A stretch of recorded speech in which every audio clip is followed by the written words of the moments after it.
Chi entra papa esce cardinale è uno dei detti più popolari che riguardano il conclave per l'elezione del pontefice. Le porte della Cappella Sistina si chiuderanno per la prima volta fra il 5 e il 10 maggio. 135 cardinali che non abbiano superato gli 80 anni di età saranno elettori ed eleggibili al soglio pontificio per succedere a Francesco alla guida della Chiesa Cattolica.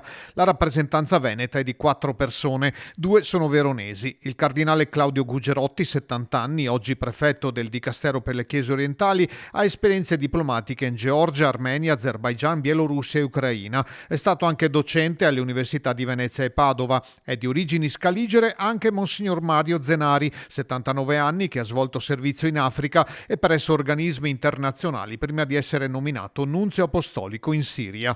Dalla provincia diocesi di Vicenza, esattamente da Bassano del Grappa e dall'Ordine degli Scalabrignani, arriva uno dei più giovani e di recente nomina, padre Fabio Baggio, classe 1965, che è attualmente sottosegretario del Dicastero per il servizio dello sviluppo umano integrale. Ha conosciuto Papa Francesco durante il suo servizio pastorale in Cile, quando Bergoglio era ancora arcivescovo di Buenos Aires. Dal 2022 il Santo Padre gli ha affidato la responsabilità della sezione migranti e rifugiati e dei progetti speciali.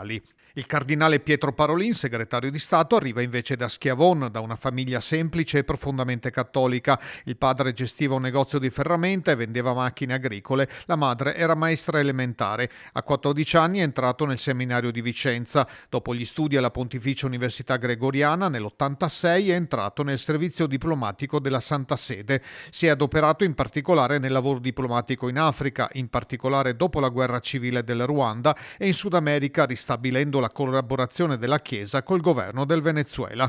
Il 31 agosto 2013 Papa Francesco lo ha nominato suo segretario di Stato, fissando l'inizio effettivo del servizio al 15 ottobre. In quei giorni però Parolin era ricoverato a Padova per un intervento chirurgico. Ha preso servizio solo nel novembre successivo, diventando per tutto il pontificato di Francesco il suo primo collaboratore.